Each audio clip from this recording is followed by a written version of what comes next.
Congress is heading home for the holidays without a health care deal in place, leaving millions of Americans facing higher premiums and more uncertainty heading into the new year. Here to discuss this and so much more is our Washington insider, Armstrong Williams. Now, Armstrong, you know, Congress has essentially punted the ball on this over this fight over health care into January. Even as we all know, costs are going to go up for so many Americans here. What do you consider this? Legislative gridlock, deliberate political strategy from either side? What is your read? You know, Angela, I think sometimes we forget that the ACA only impacts 7% of Americans in this country.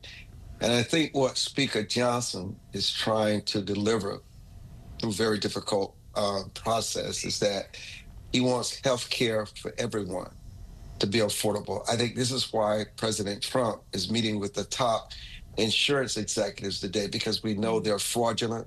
We know they fleece people out of their money they pay into the system, and then when it comes times for the insurance companies to deliver, they abandon them and find all excuses not to pay them.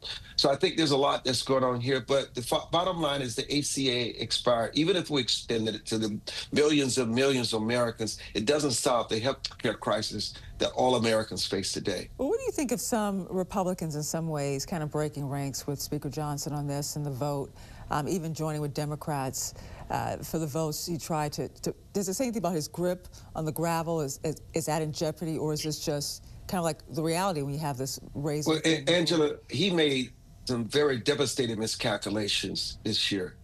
Congress recessing for 2 months, giving Democrats the edge on dominating the agenda and setting the narrative for health care and all these other issues, not fighting for legislative issues to make sure that the things that they're fighting for gets the attention and gets passed, rallying the troops. And so Speaker Johnson's issues has more to do with leadership, and sometimes they perceive him as not being strong enough and not being respectful enough to coalesce people together. So what is happening now is because there's chinks in his armor.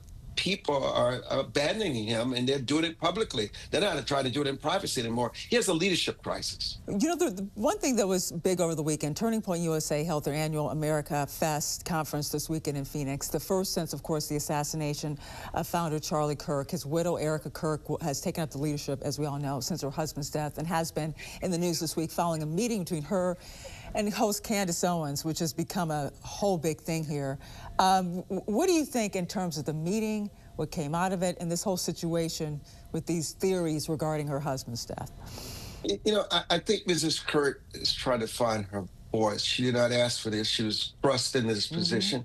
And when you invite at a conference this weekend, Nick Fontes and Candace Owens, Tucker Carlson, Megyn Kelly, and Ben Shapiro, who started out with them backstage condemning their racism and their bigotry. That's not the direction you want for Turning Point USA or for conservatives in this country. So there's a battle for the soul of Turning Point USA.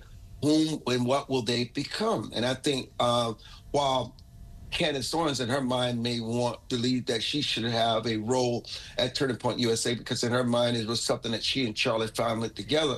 I mean, when you run around talking about that the First Lady of France is a man, and you're facing a lawsuit from the president of France himself, I mean, you ask about what are you thinking? I mean, you want to be taken seriously. You know, I have a lot of respect for Candace Owens, what she's been able to do, but I mean, you cannot get in this fringe space and where people are not taking you serious. So Erica Kirk has a lot to contend with right now.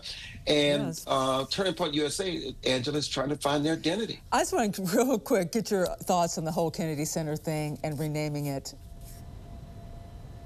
Outrageous. You know, all the good that the president does. I mean, he seems he won a Nobel Peace Prize. I don't know why the president feels he's so insecure. And no matter what he does fulfills him, he becomes even more emptier. I think the president in his own way has his own spiritual crisis. He needs to find something that gives more deeper meaning to his life. To me, he's one of the most successful people on the planet. Because God has blessed him, but it's just not enough. His soul remains restless. Thank you so much. Washington insider Armstrong Williams, Merry Christmas to you. Same to you. Thank you.